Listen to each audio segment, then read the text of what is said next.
Hi, I'm Mark Madison, historian at the National Conservation Training Center in Shepherdstown, West Virginia, and I'd like to welcome you to another of our series of distance learning broadcasts where we introduce you to conservationists in action, folks out in the field, writers, scientists, artists, doing conservation work that's of interest to a broader public. Today's speaker is actually brought to us by NCTC's Division of Education Outreach.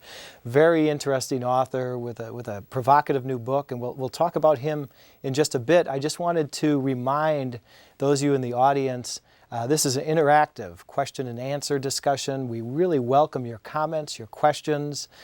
Please do chime in at any moment. Some of you can fax or email in a question. Some of you may have these handy microphones at your downlink sites. If you have a microphone like this, just hold it a little ways away from your mouth, push in the button, and we'll hear your question and answer it live. So feel free to use these. And I'd also, in addition to our usual Fish and Wildlife Service viewers, like to welcome some extra special viewers we have this week. I'd like to welcome the National Park Service sites that have taken the time to tune in. I'd like to welcome the National Wildlife Federation. We really appreciate you joining us this afternoon. I'd also like to welcome the Texas Parks and Wildlife Department for tuning in. And finally, our own local West Virginia DNR is out there. So with such a diverse, eclectic group, hopefully we'll get some really good questions and comments. Well, let me introduce this afternoon's speaker. Richard Louv is a futurist and a journalist focused on family, nature, and community. He's the author of 7 books, including most recently, and the topic of this afternoon's discussion, Last Child in the Woods, Saving Our Children from Nature Deficit Disorder. Among Richard's other books are Childhood's Future, The Web of Life, Fly Fishing for Sharks, An Angler's Journey Across America, and America 2. He's a columnist for the San Diego Union Tribune, and he's written for the New York Times, the Washington Post, the Christian Science Monitor, and other newspapers and magazines. He's also served as a columnist and a member of the editorial advisory board for Parents Magazine, and as a commentator for Monitor Radio. He's got a very diverse background. It's a very diverse book. And Richard, welcome to the show. Thanks. It's a pleasure to have you here. Well, I think the first obvious question is what do you mean by nature deficit disorder? Well, first, I make very clear in the book, like 3 times, that I'm not talking about some existing medical diagnosis. It's not. Maybe it should be in the future, but it's not yet. I use that phrase to describe a way of looking at a vast change that's happened and continues to happen in our culture, which is the disengagement of children from direct experience in nature and the implications of that. Give us some examples of how they're disconnected from nature, today's youth. Well, a lot of the evidence for this is anecdotal that people have collected, but it's also circumstantial. The longitudinal studies, long-term studies that would compare generation to generation back to the 50s or 40s or earlier to now don't exist because nobody thought to ask the question, because we always assumed this relationship would be ongoing. So we really can't compare it directly, but what we do know is what kids are doing with their time now, and it's not going outside. It's Kaiser Family Foundation says 44 hours a week. Kids are plugged in on average to some kind of electronic medium. They're spending more hours on homework. Their parents are driving them long distances to more play dates. Their lives are very organized. It doesn't leave a lot of time for going outdoors. And all you have to do really is look in your own neighborhood. There are exceptions. There are neighborhoods where kids still go outside, but across the board, really in rural areas as well as urban areas, kids are simply not going outside and playing in nature anymore. The rate of child obesity in rural areas is growing at twice the speed of child obesity in urban areas. So it's really something that's spread throughout the United States. And the bottom line here is that I'm not just talking about comparing my childhood nostalgically with my son's childhood. We're not just talking about a single generation of change. For tens of thousands of years, for eons, children went outside and played in nature and spent much of their childhood outside in nature. That has reversed within the matter of 2 or 3 decades. That's an enormous change that we're only now beginning to awakened to, and the implications of that for psychological health, for physical health, and for spiritual health, and in fact for the health of the environment itself are enormous. You already mentioned some of the physiological effects. Childhood obesity is on the rise. Yeah. What are some of the psychological effects that could result from nature deficit? Well, one of the ways to look at this is to turn that question around a little bit and look at the good news, really, is just within the last decade, finally, people are beginning to study the impact of nature play on children, on child development. For some reason, we haven't really asked that question very much. We study how everything else affects child development, but nature has been kind of the elephant in the room we haven't looked directly at. A whole body of evidence is now emerging and growing. Americans generally don't know about it. People who work in conservation often don't know about it. That shows that, for instance, stress reduction among adults, but now the studies show among children significant stress reduction just by playing outside, being outside in nature just a little bit. Studies ongoing at the University of Illinois show that kids with attention deficit disorder symptoms, the symptoms improve dramatically, even kids as young as 5 years old, with just a little bit of exposure to nature, direct experience in nature. The people doing those studies suggest that nature therapy be added to the existing two therapies for attention deficit disorder, which are Ritalin and other stimulants, and behavioral modification. And I agree with that, but I turn that around a little bit in the book and ask, could it be that part of the huge increase in the symptoms of ADD and et cetera, and the amount of prescriptions for Ritalin and et cetera, could it be that at least some of that has something to do with the fact that we've taken nature away from kids in the first place? But we can get into this more later. There is a lot more evidence, for instance, on education, on cognitive development, et cetera, that really suggests that being outdoors in nature for kids is not a nice to have. It shouldn't be seen as an extracurricular activity, but as something that is really essential to healthy child development. Let's talk about the trajectory away from nature. How have we gotten ourselves in this mess where our children don't spend much time in nature? What are some of the causes of that? Well, first, many of the folks listening today who work in conservation at the front lines see this directly every day, perhaps more than some of the others of us. When I went out and did the interviews with parents and kids around the country on this, and educators and others, conservation workers, I thought that access to nature would be the number one reason that parents would say they weren't letting their kids outdoors anymore. Certainly that's important. The woods that I grew up in, playing in as a child, are gone, so it's tougher for a kid growing up in that house to go out and play in the woods. But the number one reason that parents gave was fear, is that they're scared to death of stranger danger, also of lawsuits. We can talk about that later. But they're afraid to let their kids go out, mainly because of this concern about abductions by strangers. Now, oddly enough, when you look at the statistics, they don't add up. The abductions by strangers have actually been on the decline for about the last, or decreasing in number for about the last decade. A study by Duke University says kids are safer outdoors beyond their house now than any time since 1974, I believe. Actually, the abductions, very few of them are actually by strangers. The vast majority are by family members and people we know. If those numbers are going down, actually, what's going up? What's causing this fear? And I think that it's my profession largely.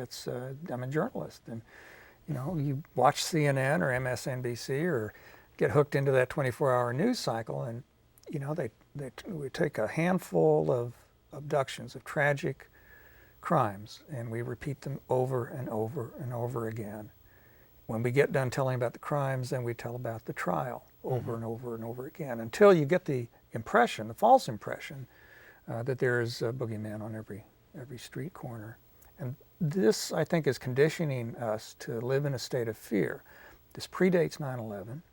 It's changing the way we live, and it's one of the most important reasons that kids aren't playing outdoors anywhere near as much as they were before. Let's talk about the other aspect. I mean, one of your chapters is called Nature as Boogeyman, and you just covered that. The other one is called the criminalization of play, if I recall correctly. How has litigiousness caused children not to go out into nature as much as they should or normally would? In some recent columns, one that ran this morning, in fact, I talk about what I call the fear flu, that it's infectious. Early in Last Child in the Woods, there's a chapter called the criminalization of natural play.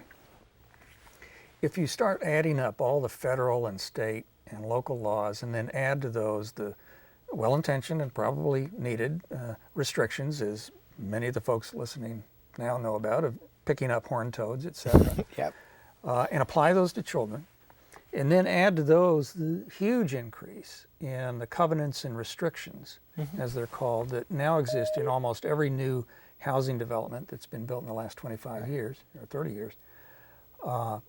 And you come to the conclusion that playing outdoors for kids is now illegal. If not illegal, at least illicit. A woman came up to me the other day and said that her community association had recently outlawed chalk drawing on sidewalks, which I figure is reasonable. It leads to cocaine use. Yeah. but that's not uncommon. Just try to put up a treehouse in a lot of these communities or a fort. My own neighborhood, the community association, we didn't read the fine print when we moved in. They've come around the canyons in my neighborhood and torn down treehouses and forts that kids build. It doesn't matter that all of these rules and regulations are not enforced, because they're not all enforced equally. What matters is the message, and the message gets through to kids. And the message essentially is that nature's in the past and probably doesn't count much anymore. The future is in electronics. Playing outdoors is probably illegal. And the boogeyman lives in the woods. So when kids hear that meta message over and over again, from lots of unexpected sources, by the way, they're doing the logical thing when they sit in front of the tube and play video games and flip channels. I don't really blame those kids for sitting on the couch. They're doing what the society's telling them to do. They're being good kids. Well, and you have a striking quote, I think, from a fourth grader saying, "I like to be indoors because that's where the outlets are." That's which kind of electrical outlets. Oh, yeah. So that kind of it brings it all home about some of this anxiety, perhaps they're feeling about the outdoors. Before I ask you another question, I'd just like to remind folks that this is an interactive discussion. We really would welcome any questions or comments you might have, either on the microphone or fax, or email them in, please. Richard's happy to answer any questions you might have about environmental education, kids in nature, and the effects of the lack of nature in our youth's childhood at this current state. Well, let me ask you what some of the remedies might be for nature deficit disorder. Well, before I tell my ideas, I'd like to say to the listeners that a lot of the people who work in conservation are really closer to the front lines than I am as a journalist. And I'd like to know what they suggest that we do too. And maybe they've run across great programs, had ideas of their own about how to turn that around. I do think that it's possible to turn this around as quickly as it's happened in the last 2 to 3 decades. I think that we can begin to turn it around. There's one of the organizations tuned in today, the National Wildlife Federation, is launching a really innovative program. Kevin Coyle, the Vice President of Education there, it's called the Green Hour. And the idea is to encourage Americans, both parents and educators, to get kids outdoors at least 1 hour a day. Preferably in natural settings. That's a terrific idea. I think that a lot can be done in the schools.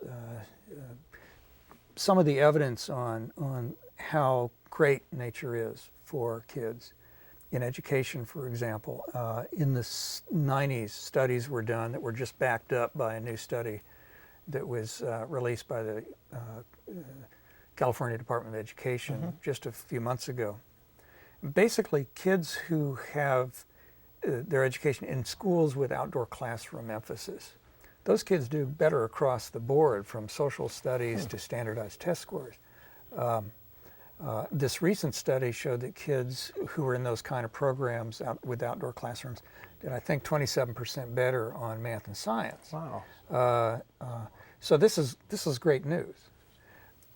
This combined with all the other news about ADD, about stress reduction, about physical health, and I'm only really tapping the surface of what's in the book in terms of descriptions of this good news. Again, Americans and people, good educators, tend not to know about this. It's not been seen as a body of knowledge. But as that body of knowledge gets out there, I think a lot of change could occur.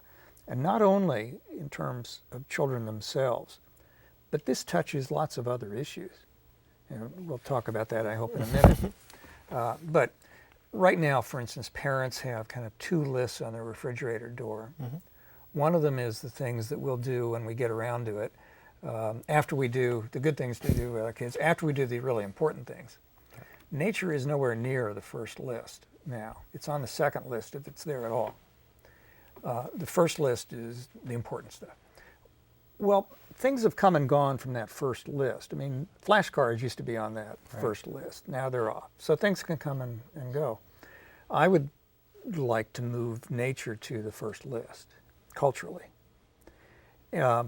And I believe as this body of knowledge begins to emerge and grow, that parents will, many of them, begin to move it to that first list. When that happens, I think we'll start to look at green urbanism differently. We'll start to look at endangered species a little differently than we do now. We'll start to look at that patch of woods at the end of the cul-de-sac differently. We'll start to question the litigious nature of the society, which keeps so much of this from happening. We'll start to look at school reform and really question what is good school reform. Maybe nature can play a role in that. Mm-hmm. There's a lot of change that could occur. And of course, the listeners, the people who work in the conservation field could really lead the way, not just in policy, but personally. This is something all of us can do something about. That's a good point. And since you brought it up, a lot of our listeners are National Park Service employees, Fish and Wildlife Service employees. And between the two agencies, there's about 200 million acres probably of public lands.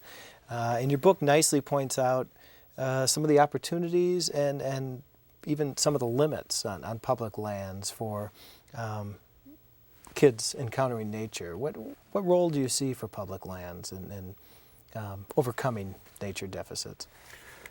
Well, I know how much pressure from all directions that people who work with public lands are under. Mm-hmm. I think that this issue of children and nature and their lack of access, lack of contact with it, is a doorway issue. That you can go through the doorway of children and nature and get to a lot of issues, a lot of paradoxes in the society. For instance, the look but don't touch paradox of environmentalism. Do we really want to follow that through? You know, I have a friend who works on it's a large park that's going to go from the ocean in San Diego up to the mountains, and they're putting it together with land trusts. It's a wonderful thing. And at one point I asked him, Chris, when you get done with this, will a kid be able to go down there and build a treehouse? And he looked at me with horror in his eyes. And he said, no, that would hurt the trees. And I said, you know, Chris, tell me about the first experiences you had, hands-on experiences in nature. What were they? And there's a long pause, and he said, building a treehouse. So I think that we need to look at some of these things a little differently. There's a paradox in terms of, in order to encourage more unstructured experience, direct experience in nature, we have to structure it. I mean, we're not going back to the 50s, as much as some of us would like to. That fear is not going to go away. So we are going to have to bring in institutions in a new and different way to help parents, to help kids have that direct experience in nature. It won't be the same maybe as we had, but it can be done. What are some of the institutions that might help bring kids into nature? I mean, you mentioned the National Wildlife Federation. Are there other institutions that might augment this? Well, I think obviously the conservation organizations, the people that deal with public lands can do a lot. They're already doing a lot. There's some great programs out there that often people don't know about. And I'm hoping this idea of nature deficit disorder and the disconnection of kids from nature and the need to reconnect that for the purpose of health, that's key. People really sit up and notice when you're talking about their health. A public health crisis. Yeah, but a personal health crisis too. Yeah. when you talk to them in those terms, they get a lot more interested in reconnecting to nature.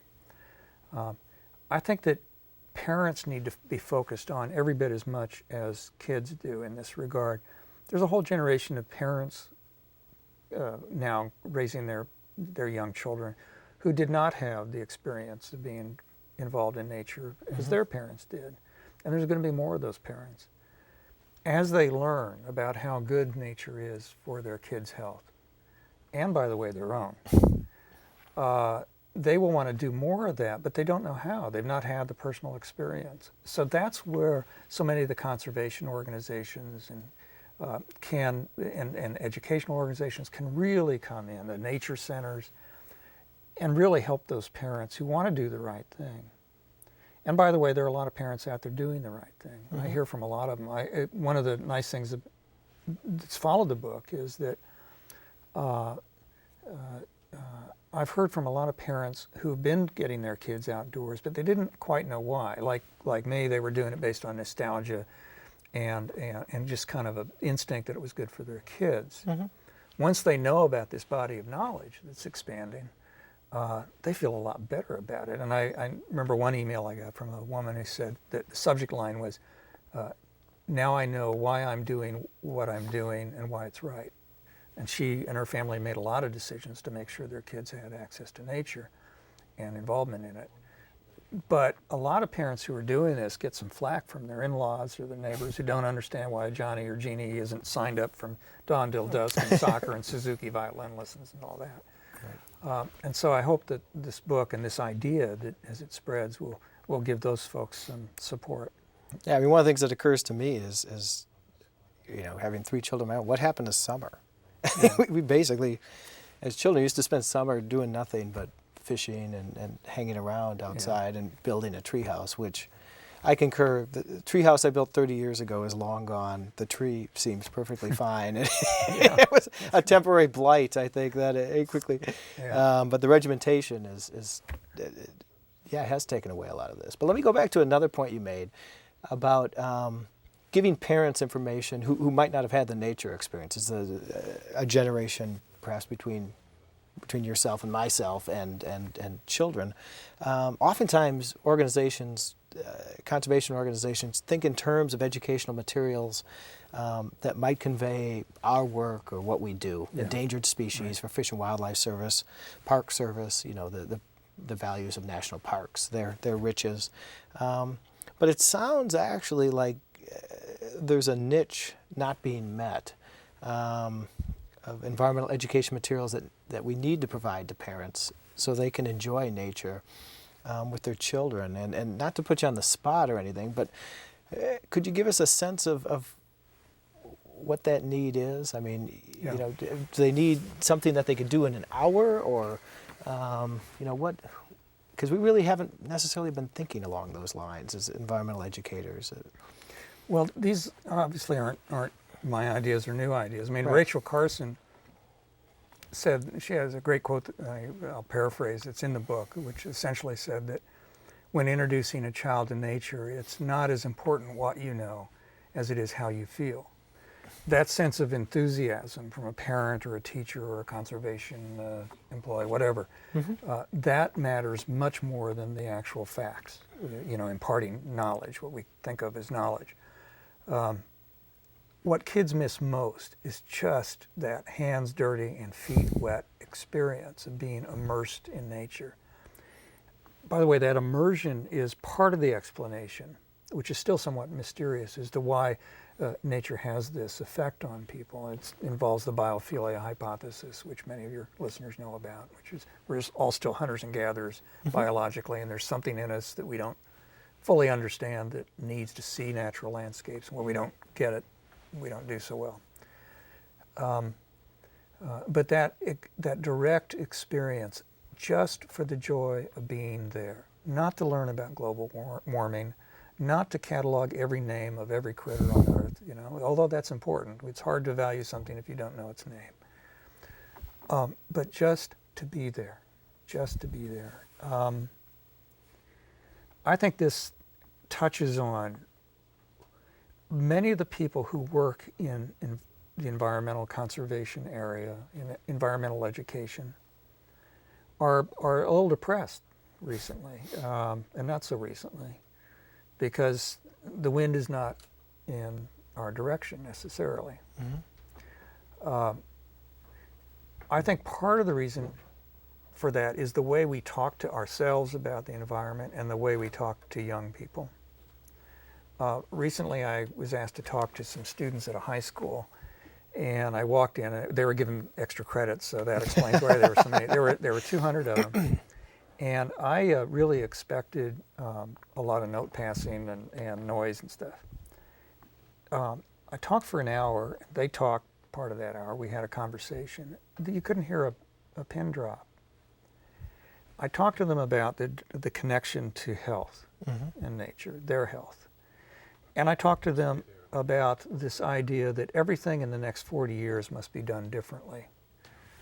That we need to design cities differently, that we need to design architecture differently, that we need to have new kinds of agriculture, et cetera, et cetera. And that's exciting. When I was done talking to these students, I turned to the biology teacher who'd asked me to come. I said, what in the world was that about? They didn't make a sound. I mean, they talked, they had questions, but they didn't, why were they so attentive? And he said, because you said something positive and hopeful about the future and the environment. They never hear that. Essentially, the message that kids hear, young people hear, is that it's too late. That there's not, and then we wonder why they don't suit up for the game. And I saw this in my own son, who's now 18. I saw it last year. He started to really say some very strange things, and he loves nature. He's a master's fly tyer and all that.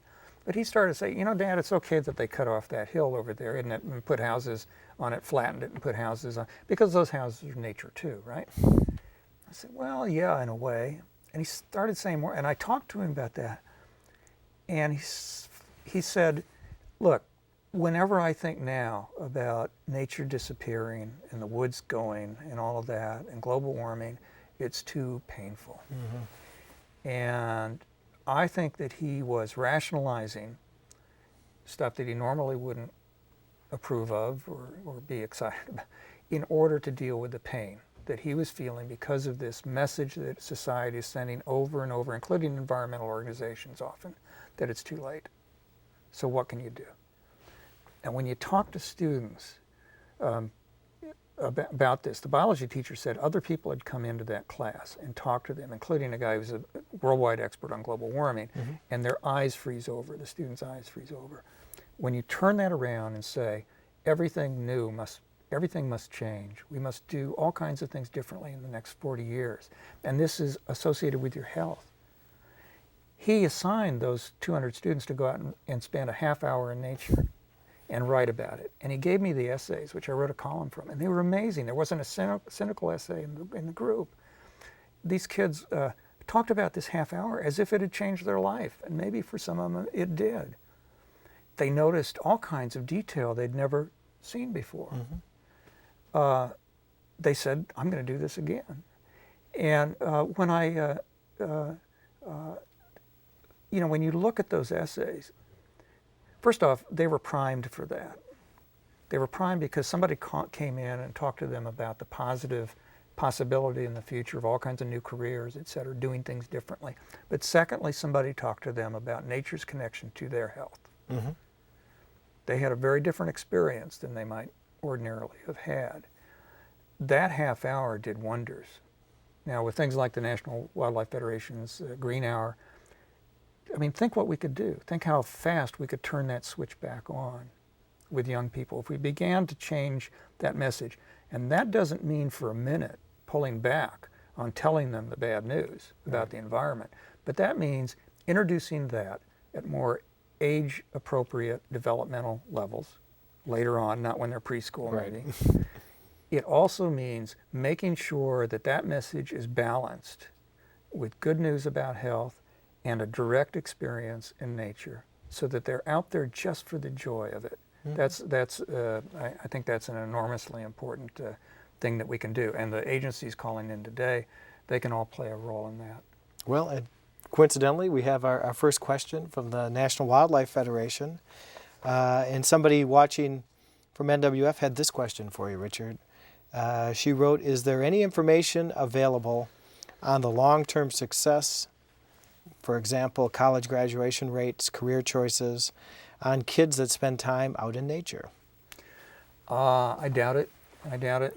Again, the research in this area is very thin, relatively thin. And I'm hoping one of the things the book does is stimulate more interest in this so that these researchers who have literally been researching in the wilderness get some money to do more research.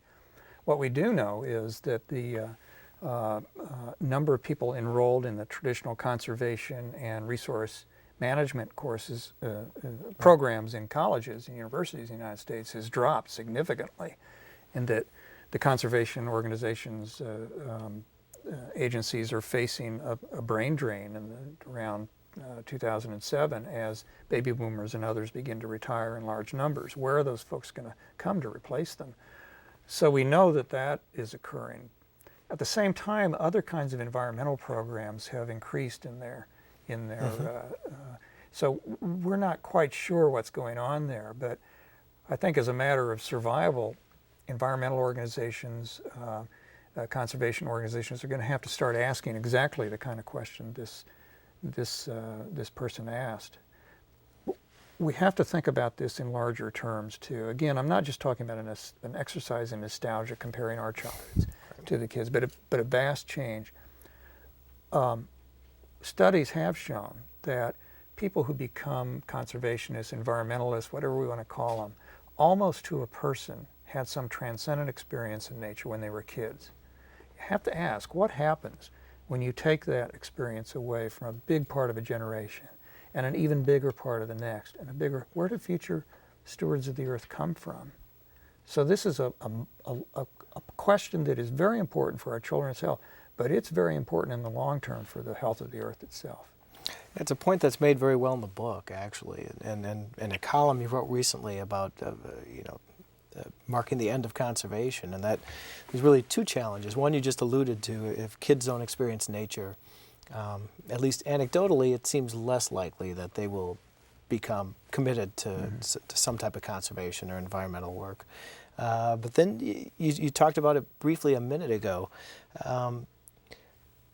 Are we moving away from an academic environment that's teaching the tools for natural resource management? You talk about the move, two interesting moves, the move from natural history to molecular biology, and then really a move away from wildlife, natural resource management to more environmental studies types programs. And you wonder, in the book, what happens when we can't name animals anymore, identify them, or do the things that actually involved field work as opposed to laboratory. Environmental studies can oftentimes encompass field work, but oftentimes encompasses a lot of population modeling. And molecular biology is by its nature exclusively lab work. What dangers do you see in that? Well, first off, those areas are quite important, obviously, molecular biology but the idea of direct connection with nature, and that doesn't mean an intellectualized relationship, that means having it in your heart, I think is extremely important. And in fact, the higher education is setting the example for setting the tone for high school and middle school and grade school by moving so quickly in that direction. And I think we need to question the death of natural history. Does it really have to die? I think we need to bring that back to some degree. This question of an intellectualized approach versus something in your heart, I think is important. Like many of the people listening now, as a kid, I had a very personal relationship with my woods, growing up outside the Kansas City on the edge of the suburbs, and I could go out my backyard and go into the cornfield and into the woods, and they were my woods. I had a real sense of ownership of them, to the extent that I pulled out, as an 8-year-old, I think hundreds of survey stakes that I think had something to do with the bulldozers that were taking out other woods, and I had a stack of these behind my hedge. But I couldn't have told you anything about the Amazon rainforest. I had no clue that my woods were connected ecologically to any other woods. Kids now can tell you just about anything about the Amazon rainforest. We're doing a good job, I think. The conservation folks are doing a good job. The schools, even media, are doing a good job of teaching kids about those big issues. But what kids generally can't tell you now is about the last time they went out in the woods and just watched the leaves move. So that has been very neglected. So it's not as if we need to stop talking about the big ecological issues again, but we do need to spend a lot more time having kids be in nature just for the joy of it and having that hands-on direct experience for their own health, but also for long-term the health of conservation and the earth itself. Yeah, you bring up an interesting conundrum. Our kids today know a lot about environmental laws and ecological theories and so on, but in some ways they've lost a lot of knowledge too. They don't know what's outside the window basically, and that does seem ironic because it seems like we're teaching more science perhaps than ever before, at least environmental science. Yet the direct hands-on connection is critical, and we're teaching less and less of that. And it's really a question of balance. I mean, a very good researcher named David Sobel, who's written about this at Antioch, talks about ecophobia, what he calls ecophobia. And he worries that by presenting the bad news to kids so early and so often about the threats to the environment, to the exclusion of having that experience of just pure joy, just being outside, that direct experience as a balance, that we're actually beginning to have a generation of kids that are associating nature mainly with Armageddon. Now that fits right into the association of nature with the boogeyman, with stranger danger. Yep. And I think we have to be very careful. Even the most well-intended programs, sometimes they have to be careful about the unintended consequences of their approach. Okay, let me just take a quick break here because we've had a couple groups join us recently. If you just tuned in recently, we're here with Richard Louv, who's written a very provocative and fascinating book called Last Child in the Woods, Saving Our Children from Nature Deficit Disorder. He's talking about a disconnect that seems to be growing between kids today and nature. Like I said, a thought-provoking, fascinating book. And Richard's been a wonderful guest here. And I've had a chance to ask him a few questions, and questions are pouring in from the audience. I'd just like to remind folks, if you have a push mic at your site where you're watching this, please feel free at any time to interrupt us and push in the mic and ask a question. But Richard, I've just gotten a couple email questions. Let me break in here. Here's a question from a Fish and Wildlife Service employee, and he has a twofold question. First, he'd like to know how religious organizations responded to your work. And then he wants to know how developers, since you just talked about pulling up stakes, probably got his juices going, how developers responded to your work. So maybe break that into two different answers. Well, those are really interesting questions and topics. Near the end of the book, and it's at the end of the book on purpose because I know this gets people uncomfortable, some people, is a chapter called The Spiritual Necessity of Nature to Children. I was very careful with that chapter. I vetted it with a friend of mine who's a conservative Christian, and I understand that this kind of talk makes some folks nervous, that I'm proposing perhaps that people go out and worship nature. I expected to get some pushback on that, and I didn't. In fact, the president of the Southern Baptist Seminary, I can't remember the name of it, it's a major institution in the South, who has a big radio show, it's a conservative Christian show, wrote a glowing review of it on his website, and then he interviewed me on the radio, and I kept waiting for him to challenge me on, are you saying we should worship nature? He never did. I think the reason for that is because whatever one's religious background is, the most important word in this book, it seems to me, is wonder. The child who goes out at 3 or 4 and turns over that rock and sees a universe of life under that rock immediately has a sense of wonder. I think it's a little tough to have a sense of wonder when you're playing Grand Theft Auto. Even though, as I said You earlier, played it. yeah, my kids caught me playing it once and have never let me forget it. And by the way, I'm not a Luddite. I don't think that video games and TV are the root of all evil. Right. It's just a matter of balance. So I was interested in that. Some of the most interesting environmental movements in environmental have to do with seeing God's creation, and why would we want to trash God's creation? And, so I don't necessarily think that this is something that polarizes. In fact, I think that this is one of those issues that actually, one of those few issues that can actually bring right and left and religions together. In terms of developers, it's a great question. A couple months ago, I got an email from a developer who turned out to be the largest privately owned development company in the United States. They make about 10,000 houses a year.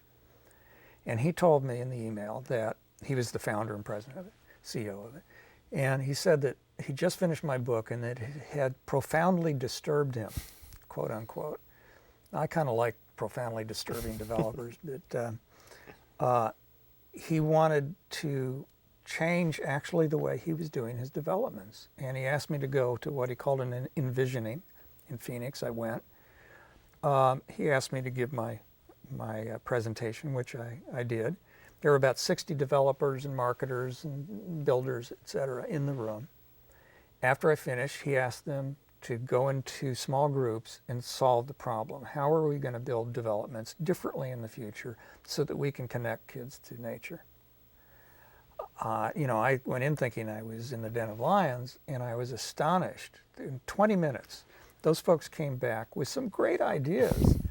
I'm not holding my breath. I'm not sure they'll become real anytime real soon, but these were great ideas about, everything from connecting the kids to their surrounding schools in this plan development, this very large plan development they were planning via nature trails instead of concrete sidewalks that go through the houses, build nature trails, have kids along those nature trails, acting kind of like crossing guards, except they'd be nature guides with cell phones, make sure it was safe, having nature centers on these developments, making sure they protect nature for the kids, some of that nature at least for the kids, selling that as an amenity.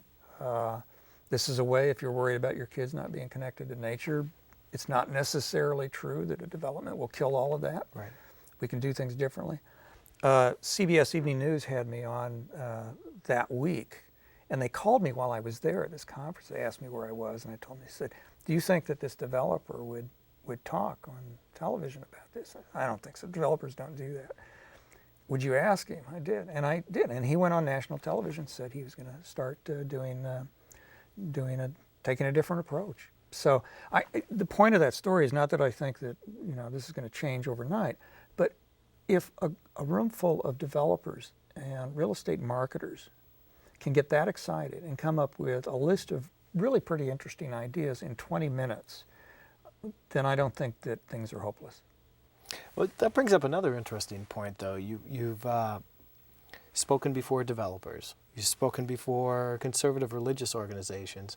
You're a columnist for a San Diego newspaper. In some way, you've gotten out a message about children, nature, and environmental education beyond the usual constituency that we speak to, and you've been more effective of moving beyond the choir we usually preach to. Do you have any suggestions for those of us who work in environmental education to reach new constituencies that you successfully have reached with this book? How do we talk to other groups that... Well, a lot of that is already going on. I'd like to help accelerate the breaking down of silos. I mean, even within the environmental movement or conservation nonprofit organizations, many of them don't talk a lot to each other. Right. And some of that is understandable because they're going to the same funders, a lot of them. But I think that if we look at this as a doorway issue into other issues, that children and nature is important, but it really is a doorway into talking about other things that we wouldn't necessarily want to be at the same table to talk about. And the reason is this is a primal issue. Most of us, certainly anybody that's working in conservation or most people, something touched them when they were kids about being outdoors. And that transcends political boundaries, it transcends religious boundaries. So if we can get to the same table, all kinds of people, ranchers, environmentalists, conservation government workers,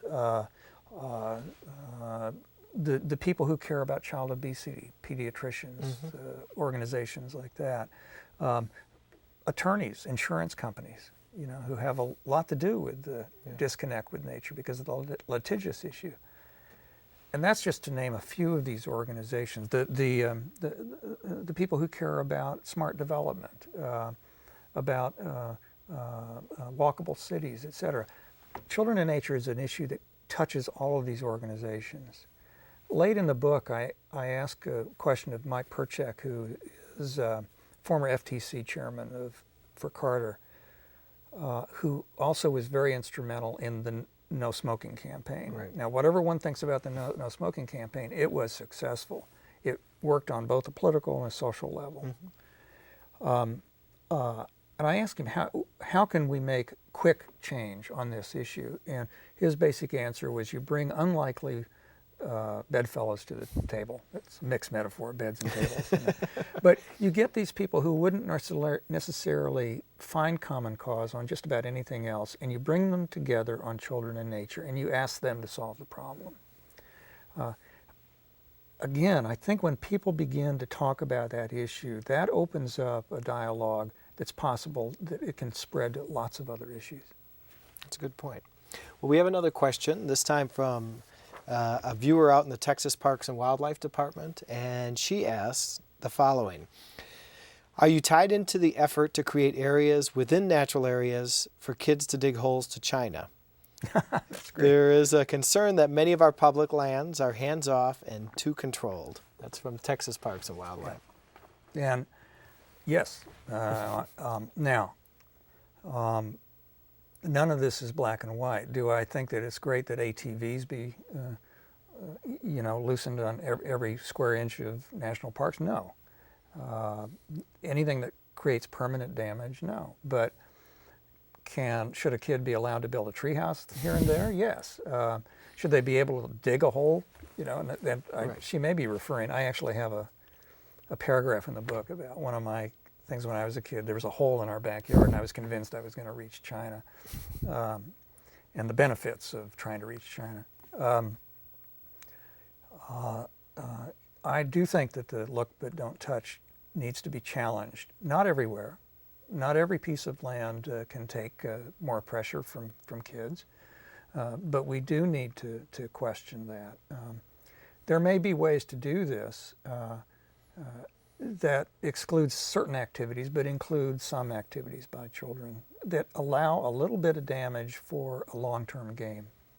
Yeah, one of the impressions I got from your book was some of the better wildlife or natural experiences involved dirt or involved getting their hands dirty and not just going around pointing out things.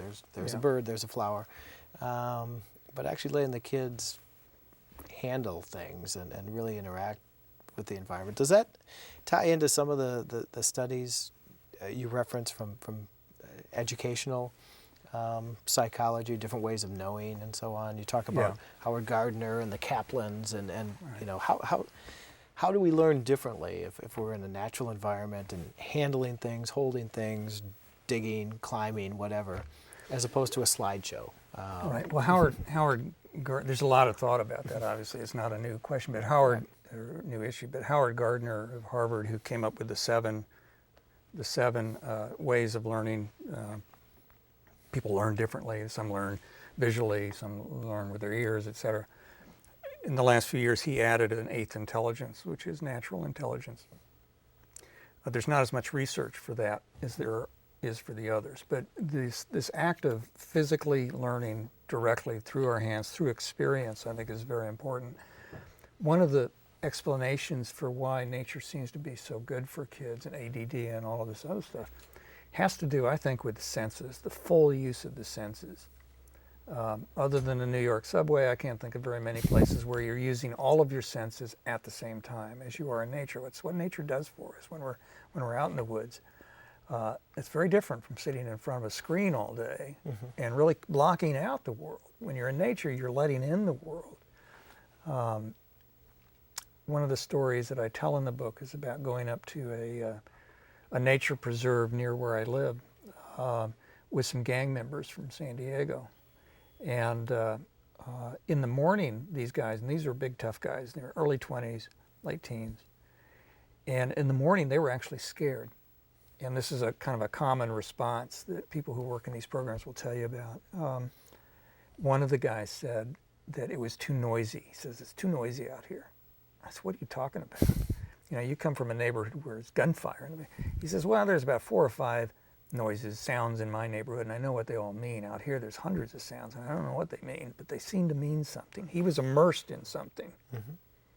Now, through the day, as I watched these young guys, their flat affect went away, their cynicism fell from their eyes, and by the end of the day, they were 8-year-olds jumping over a creek. Nature brought out their true nature, and I think the full use of the senses really brings us alive in some ways that we just don't get enough of now. And that stimulates, well, I have a kind of a theory in the book, it's not backed by research, it's speculative based on what I heard from parents, is that actually by exposing our kids to more nature, that immersion, that full use of the senses, that they'll actually be safer in the long run.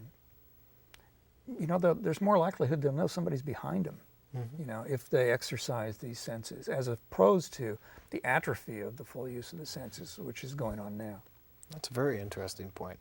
We have another question from a viewer, another question from Texas Parks and Wildlife, and the viewer asks, is there a compendium of the research Mr. Louv is referring to? It's hard to track down, but I'd like to quote it where appropriate. Yeah, you have a lot of research in there, and Yeah. one of the most interesting bibliographies I've ever seen. Rarely do I go back and read the bibliography, but yours actually I was intrigued by. Is there a one-stop shopping place where somebody could find the information that you reference, or does it require years of research and digging? Well, 2 thoughts on that. One is the book really is, I think, one of the first, maybe the first effort to pull this body of knowledge, this kind of the good news about its effect on children, into one spot in a readable way. Now, other people have worked on that, obviously. But this is a fairly straightforward synthesis of that.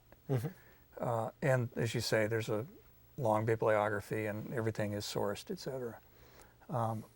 I would like to see something develop in the future where some kind of independent website that would bring together, for instance, all of these organizations, the public conservation organizations, the private environmental organizations, but also developers and lawyers and educators, the academics who continue to study this issue, and have that be a one-stop shop so that people could go not only to, you know, this book is a snapshot in time, it'll last a few years, but I'd like there to be a growing body of knowledge that people do know where to go to tap into. And obviously the web is one place that could happen, and there's some folks working on that with me right now to see if that can happen. In addition, we've been talking about this, in addition, it'd be good to have a national conference like once a year on this issue, which again, you bring the unlikely bedfellows together and ask them to solve the issue, solve the problem. Yeah, well, NCTC would like to help with that. Good. I mean, it is interesting. One of the interesting things about the book is the disparate academic fields and practical fields you draw from. I mean, you've got education, you've got psychology, you've got conservation biology, all sorts of different types of research, and even the journals are different journals. Folks don't usually read journals outside their own discipline, so it is a very good synthesis. Well, one of the things that happens when you write a book like this is I imagine people ask you all the time, and I'm going to fall into that trap of how do you encounter nature? I mean, one of the hints is one of your books was on fishing across America. Obviously, that's one way you enjoy encountering nature and bringing your children into nature. Tell us a little about angling's role in your life and other things you like to do. Well, my sons are I think I said one is 18 and one is 24, and both of them I spent a lot of time fishing with. The older boy tended to fish to humor me, but we still fish, and he likes it. The younger boy became a fanatic about it and is a master fly tyer and far better fisherman than I am, which really ticks me off. And but we have a great time. That's been a real outlet, and I know that fishing is perhaps an endangered sport among some young people now, as is hunting. It's one of the reasons why I defend fishing and hunting. I'm not a hunter, but I can't be a fisherman and be against hunting. So I think those traditional avenues into nature are extremely important, regardless of what PETA says, and they need to be valued. They need to be protected in a sense and spread. And there's a lot of people working to make sure that happens, some of whom are listening now. But there's other ways to encounter nature, which we've done. Increasingly, I take my camera with me when I go hiking a lot, and I'm increasingly interested. And I've realized that when I go, particularly when I fish with my son, I bring back more pictures than fish. And so maybe I'm learning something there, that maybe just going outside and taking pictures is with the digital camera, and you get immediate gratification of seeing them on the screen. That's another way. I really learned while I was writing the book, just for myself, how important that was for my own creativity. Because I used to take, when I was writing the book, I'd take my younger son. My older son was in college by then. My younger son, I would take him. We would park next to a lake or the bay. I have an old VW camper with a little table, and I would work. He would go off and fish, and every now and then I would get a rod and I would go down and join him when I got burned out. And then I would come back, and I would find that I was far easier to work, and I would get a lot done. Those days were far more productive than when I sat at my desk all day. And the Kaplans that you mentioned have done research on this, that there's two kinds of attention. One is directed attention, what we do when we're in front of the computer and we're allegedly working. Yeah. And the other one is immersion attention. And immersion attention is what we do largely when we're in nature. We're immersed in it to the point where we're not paying attention to just how much attention we're paying. And it turns out the parts of the brain that really burn out at using the direct attention. And the best way to rest those parts of the brain, to renew ourselves, is to use the parts of the brain that are used for immersion attention. The best place to do that is in nature.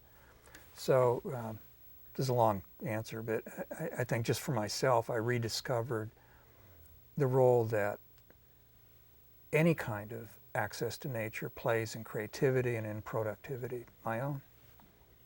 Well, that's the best justification for my fishing during my lunch hour. There you go. There you go. Let me ask you one last question. Probably the most important message you gave us earlier in the broadcast was not to be too pessimistic. If we're going to attract youth to nature, we need to be optimistic. We need to give them hope. And you have a beautiful section right near the end of the book, kind of talking about a possible future scenario, I think the fourth frontier. Would you mind sharing with the viewers what you hope the future looks like for our youth and nature? Because it's really well written, and almost always science fiction scenarios regarding the environment previous to this are dystopic visions. It's Paul Ehrlich talking about eco-catastrophe, or Garrett Hardin talking about the tragedy of the commons. It's rare to have a science fiction scenario or a futuristic scenario that's positive. But why don't you share your one of the points where I started to get to feel better about this issue, because granted, I mean, some of this is disturbing information, and I was real careful not to write a book that was going to make people want to slash their wrist by chapter 3, because I knew nothing would progress if I did that. But one of the points that I started to feel a lot more hopeful is when I started learning more about green urbanism, which is more popular in Western Europe than it is here, but it's catching on. And this gets, and I write a chapter about that, and then I write another and that's the title of that chapter is Cities Gone Wild, I think. And then the chapter that comes after that is Where the Wild Things Will Be, and that's about imagining a future 30, 40, 50 years from now in which all those towns that have emptied out across the Great Plains begin to repopulate, but this time in a different way through green urbanism, building new kinds of sustainable towns that go beyond sustainability to a different kind of creativity, and in which people live very differently, but a whole lot better. And that kids do, that people do have that access to nature. It's a very different kind of back to the land movement, and it does involve computers, for instance, and it's not an eat your peas kind of environmentalism. It's a saying that, life can be a lot better. Yeah. When you look at some of the work like of McDonough, for instance, who talks about the fact that it is possible to build factories now that take in water and air, and when that is part of the manufacturing process, and that water and air leaves cleaner than when it went in. Yeah. I mean, it is possible to kind of have a value-added conservation in which we go beyond sustainability toward a kind of creative conservation. When you talk about that to young people, they really get excited.